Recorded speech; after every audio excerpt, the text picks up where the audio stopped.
Guys, this is me Mrula Shakya. Welcome back to our channel. So friends, आज हम इस video के अंदर class 9th biology chapter 1 the fundamental unit of life और हम एनसीईआरटी के अकॉर्डिंग देखें तो ये हमारा चैप्टर नंबर 5 है। तो आइए शुरू करते हैं।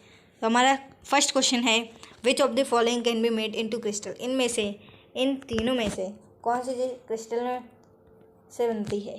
तो हमारा फर्स्ट है a bacterium, second is a virus, third is a sperm.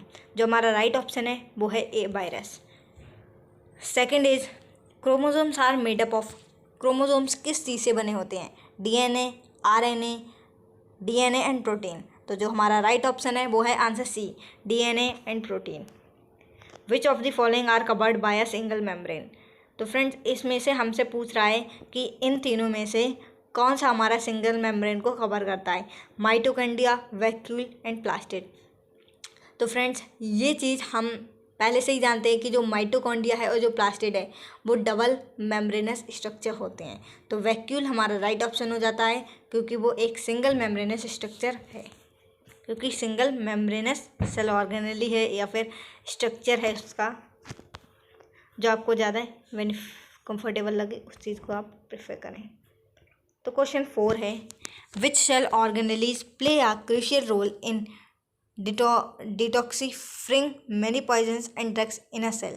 तो इन तीनों में से फ्रेंड्स, इन तीनों में से हमसे क्या पूछ रहा है, डिटॉक्सिफाइंग मैनी पॉइजन्स की इन दोनों में से, इन तीनों में से कौन सी ऐसी सेल ऑर्गेनेली है जो हमारे बहुत सारे पॉइजन्स को ड्रग कर दिए सेल के अंदर से। First is Golgi apparatus, second is lysosomes, third is smooth endoplasmic reticulum. जो हमारा राइट ऑप्शन है वो है स्मूथ एंडोप्लाज्मिक रेटिकुलम।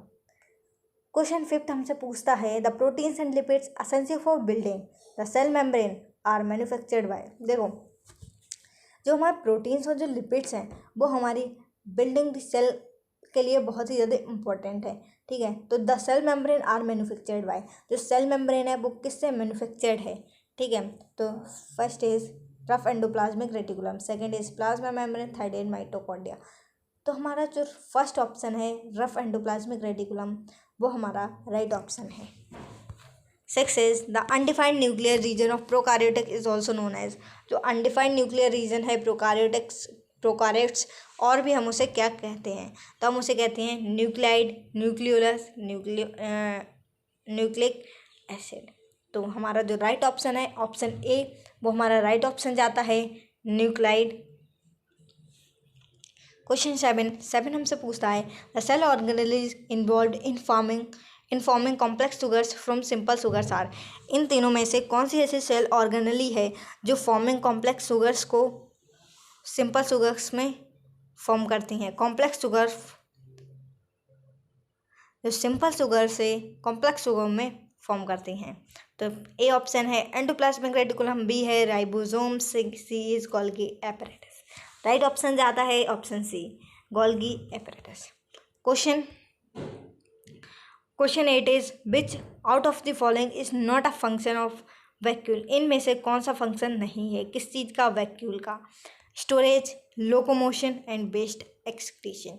तो फ्रेंड्स, ये चीज़ हम पहले से ही जानते हैं, स्टोरेज एंड वेस्ट एक्सक्रीशन ये हमारे दोनों किस चीज़ के फंक्शन है, वैक्यूल के। लोकोमोशन फंक्शन नहीं है। 9 is amoeba acquires its food through a process term. Amoeba जो है वो इन तीनों प्रोसेस में से कौन से प्रोसेस टर्म को यूज़ करता है, कौन से प्रोसेस से फूड को उसके अंदर जाता है। तो एंडसाइटोसिस, एक्सोसाइटोसिस, प्लाज्मोलाइसिस। तो फ्रेंड्स, ए ऑप्शन जो है एंडोसाइटोसिस राइट ऑप्शन है, उसके थ्रू हमारे अमीबा के पास क्या जाता है, फूड जाता है। तो अमीबा एक यूनिसेलुलर ऑर्गेनिज्म है, ये हम सब पहले से ही जानते हैं। और जो यूनिसेलुलर ऑर्गेनिज्म है तो जो अमीबा है, अमीबा के अंदर एक सेल वर्क करता है, जितने भी फंक्शन करेगा एक सेल करेगा। जितनी सारी चीज़ें अमीबा की बॉडी के अंदर होंगी वो सारी चीज़ें कौन परफॉर्म करेगा, only one cell, single cell. तो जो हमारी बॉडी है मल्टी सेलुलर हम जिसे कहते हैं, तो हमारी body different cell different work करते हैं। तो क्वेश्चन 10 है, cell wall of which one of this is not is not made up of cellulose. इन तीनों में से कौन सी चीज़ हमारी सेलुलस से नहीं बनी है? हाइड्रला, बैक्टीरिया, कैक्टस। तो फ्रेंड्स जो हमारा राइट ऑप्शन है वो है बैक्टीरिया। बैक्टीरिया जो है हमारी वो सेलुलस से नहीं बनाए। तो फ्रेंड्स आई होप आपको ये सारी चीज़ें समझ में आई होंगी। तो नेक्स्ट वीडियो के अंदर हम टिश्यूज़ चैप्टर के आपको MCQs करवाने वाले हैं, तो तैयार रहिएगा। सो फ्रेंड्स तब तक के लिए thank you. Okay bye, stay home, stay safe.